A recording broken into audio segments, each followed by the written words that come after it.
नमस्कार।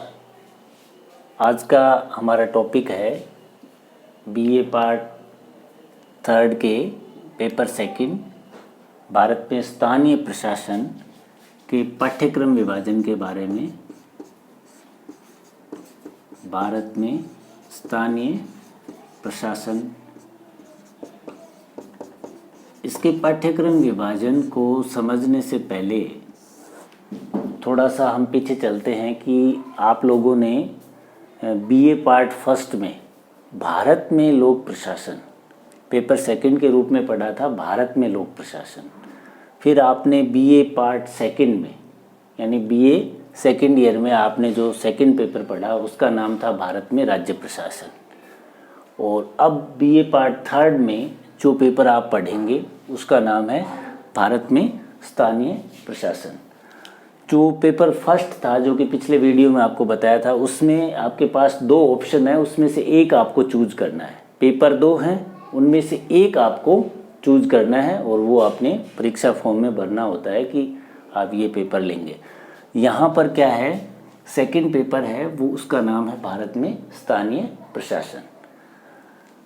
तो ये आप संघ सरकार पर जो प्रशासन होता है उसका आपने पार्ट फर्स्ट में यानी फर्स्ट ईयर में अध्ययन कर लिया। राज्य सरकार के बारे में जो प्रशासन है उसका आपने बीए पार्ट सेकंड में अध्ययन कर लिया। अब जो स्थानीय सरकार है उसका जो प्रशासन है उसका अध्ययन आप बीए पार्ट थर्ड में करने वाले हैं पेपर सेकंड के तहत। तो जो पेपर का नाम है सेकंड पेपर का वो है भारत में स्थानीय प्रशासन। उसकी इकाई प्रथम या यूनिट फर्स्ट, इसके पाठ्यक्रम को 3 इकाइयों में बांटा गया है, जिसमें से यूनिट जो फर्स्ट है उसमें आपके स्थानीय स्वशासन,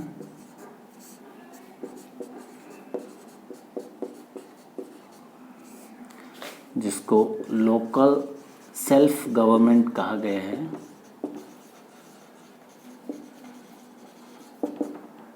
इसके अर्थ के बारे में, प्रकृति, महत्व के बारे में पढ़ेंगे और इसकी जो भूमिका है, उपयोगिता है, उसका अध्ययन भी फर्स्ट यूनिट में हम करेंगे। भारत में स्थानीय संस्थाओं का विकास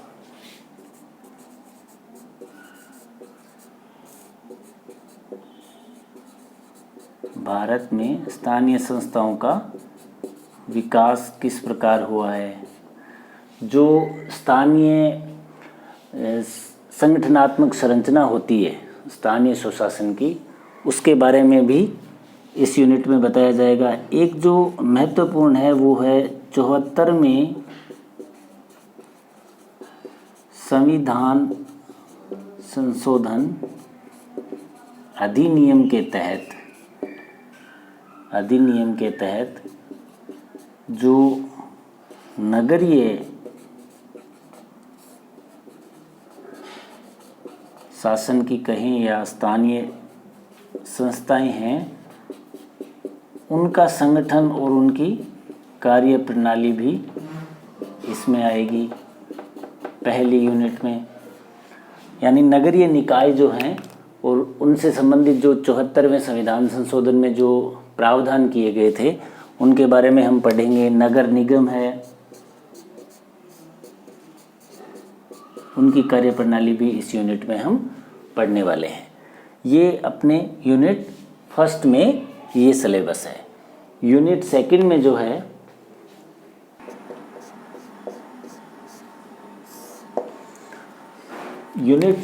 जो है उसमें हम भारत में जो लोकतांत्रिक विकेंद्रीकरण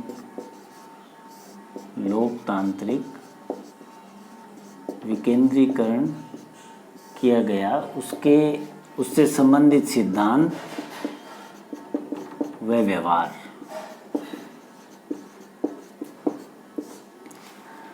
लोकतांत्रिक विकेंद्रीकरण किया गया, इसका मतलब हम 73वें संविधान संशोधन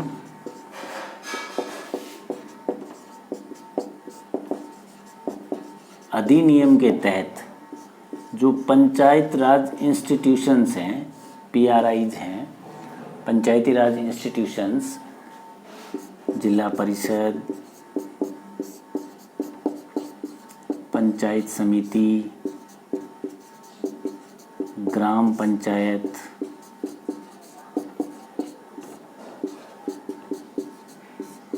तथा ग्राम सभा, ये जो त्रिस्तरीय पंचायती राज का ढांचा है, और ग्राम सभा, इन सब के संगठन व कार्य के बारे में भी हम जानेंगे। एक जो कार्मिक प्रशासन है, कार्मिक प्रशासन ग्रामीण व नगरीय जो संस्थाएं हैं, स्थानीय संस्थाएं, उनका जो कार्मिक प्रशासन है, भर्ती, प्रशिक्षण, पदोन्नति इत्यादि के बारे में भी पढ़ेंगे। और इसके साथ जो समस्याएं होती है स्थानीय कार्मिकों की उत्तरदायित्व को लेकर, स्वायत्तता को लेकर, या स्थानीय कार्मिकों की जो सेवा शर्तें होती है, स्थानीय कार्मिकों की सेवा शर्तों के बारे में भी इस यूनिट में, सेवा शर्तों के बारे में भी इस यूनिट में पढ़ा जाएगा। इसमें जो सेकंड यूनिट है, इसमें लोकतांत्रिक विकेंद्रीकरण, सिद्धांत और व्यवहार, 73वें संविधान संशोधन अधिनियम के तहत पंचायती राज संस्थाओं के बारे में जानेंगे, जिसमें जिला परिषद, पंचायत समिति और ग्राम पंचायत है, त्रिस्तरीय पंचायती राज का ढांचा तथा ग्राम सभा, इनके संगठन और कार्य के बारे में, कार्मिक प्रशासन किस प्रकार ग्रामीण व नगरीय संस्थाओं में भर्ती, पदोन्नति, वर्गीकरण, प्रशिक्षण इत्यादि के कार्य होते हैं, स्थानीय कार्मिकों की सेवा शर्तों का अध्ययन भी इस यूनिट के तहत किया जाएगा। अब हम चलते हैं तीसरी यूनिट की तरफ।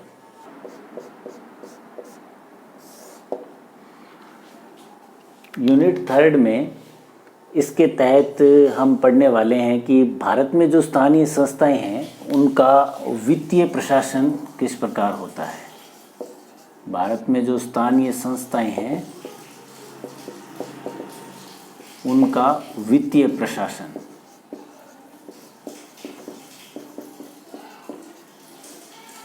दूसरा इसमें है कि स्थानीय जो संसाधन हैं उनको राज्य वित्त आयोग की भूमिका के संदर्भ में मजबूत कैसे बनाया जा सकता है। जो स्थानीय संसाधन हैं उनको मजबूत कैसे बनाया जाए।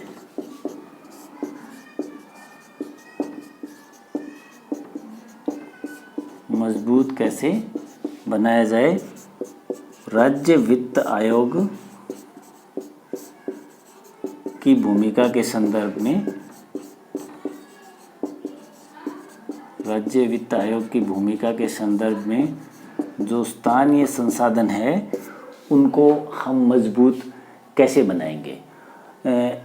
इस यूनिट में ये भी पढ़ेंगे कि राज्य स्तर पर जो स्थानीय और जो ग्रामीण नगरीय संस्था हैं उन पर क्या नियंत्रण का क्या तरीका है। राज्य स्तर पर ग्रामीण नगरीय संस्थाओं पर नियंत्रण का क्या तरीका है। संस्थाओं पर नियंत्रण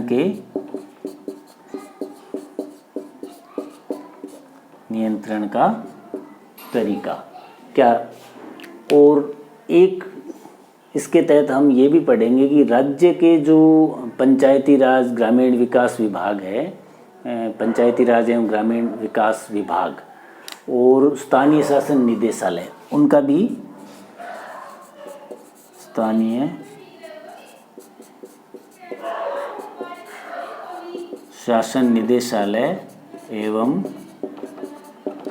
पंचायती राज ग्रामीण विकास विभाग का अध्ययन भी हम इसके साथ करेंगे। ये हमारी 3rd यूनिट थी। तो भारत में जो स्थानीय प्रशासन है उसमें बेसिकली हम देखें तो इसमें तीनों यूनिट में मुख्य जो है वो है 73वां और 74वां संविधान संशोधन। ये संविधान संशोधन अधिनियम है, इनमें ही लगभग सब बातें हमारी इंक्लूड हो जाएगी। तो ये हमारा पेपर सेकंड का पाठ्यक्रम विभाजन था। परीक्षा की योजना वही रहेगी जो कि हम पहले वीडियो में चर्चा कर चुके हैं कि दोनों पेपर की परीक्षा की योजना वही रहेगी, केवल पाठ्यक्रम विभाजन का अंतर है। तो पाठ्यक्रम विभाजन में हमने देखा कि भारत में स्थानीय प्रशासन को 3 यूनिट्स में बांटा गया है और तीनों यूनिट्स में जो बेसिक चीज़ है वो है 73वां और 74वां संविधान संशोधन अधिनियम है, उसकी हम चर्चा इसमें करने वाले हैं।